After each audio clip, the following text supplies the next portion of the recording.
السلام علیکم ورحمۃ اللہ وبرکاتہ۔ امید ہے آپ سب خیر و عافیت سے ہوں گے۔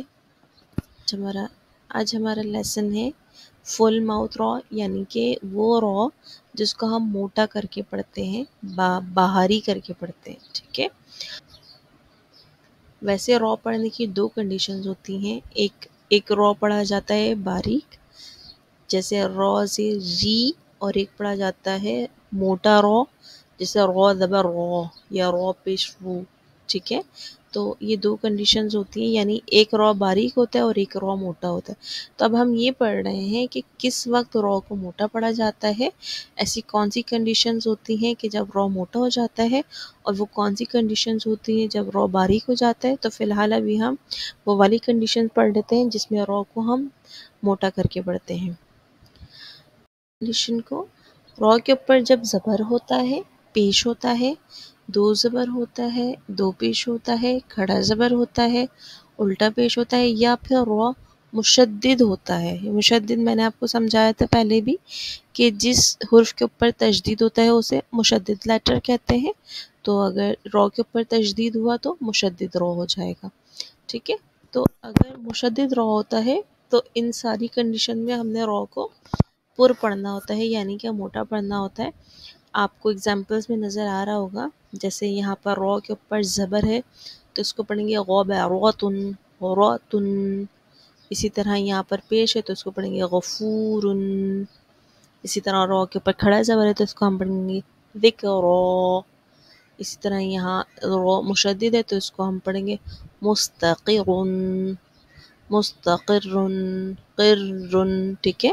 یہاں پہ میں نے قاف کو را کے ساتھ جوائن کیا اور پھر را کو دو پیش پڑھا تو مستقرن، قرن، ٹھیک ہو گیا۔ تو اس جب یہ والے سارے سائنز آ جاتے ہیں را کے اوپر تو اس کنڈیشن میں را ہمارا پر ہوتا ہے، یعنی کہ موٹا ہوتا ہے۔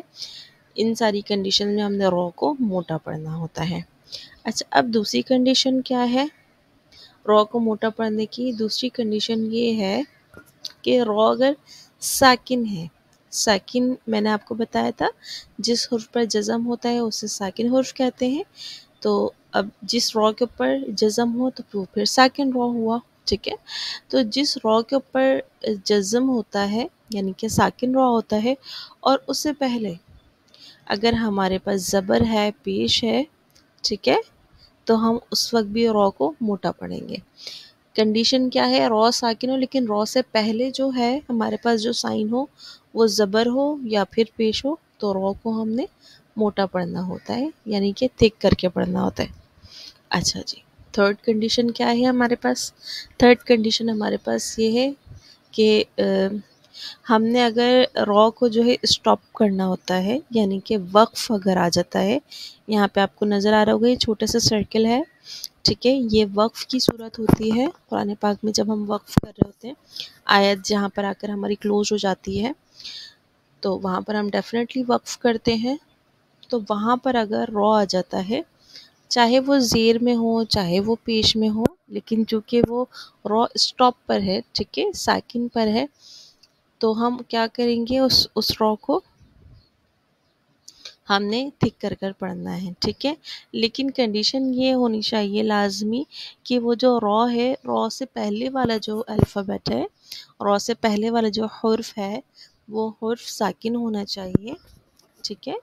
تو پھر اس کنڈیشن میں ہمارے پاس را جو ہے وہ موٹا ہوگا، اور جو ساکن حرف ہے، ساکن حرف سے پہلے لازمی زبر ہونا چاہیے یا پھر پیش ہونا چاہیے، ٹھیک ہے۔ یعنی کہ اگر ہم یہاں پر ہم پڑھ رہے ہیں والعصر، عصر، ٹھیک ہے، تو یہ جو ہم را کو اگر ہم تھک کر رہے ہیں وقف کی صورت میں ہی صحیح لیکن تھک کر رہے ہیں، تو اس کی صورت یہ ہے کہ اس سے پہلے جزم تو ہے، لیکن جزم سے پہلے کیا ہے؟ جزم سے پہلے زبر ہے، زیر ہے، پیش ہے۔ اگر یہاں پر زبر ہے تو یہ موٹا پڑھا جائے گا را، اگر یہاں پر پیش ہے تو بھی یہ را موٹا پڑھا جائے گا۔ ہاں، اگر یہاں پر زیر ہوتا تو را موٹا نہیں پڑھا جاتا، اس وقت را باریک ہوتا، ٹھیک ہے۔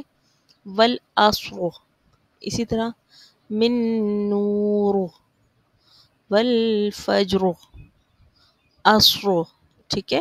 تو یہاں پر سارے رو کو ہم نے کیا کیا، وقف تو کیا لیکن ہم نے ان سارے رو کو موٹا کر کے پڑھا.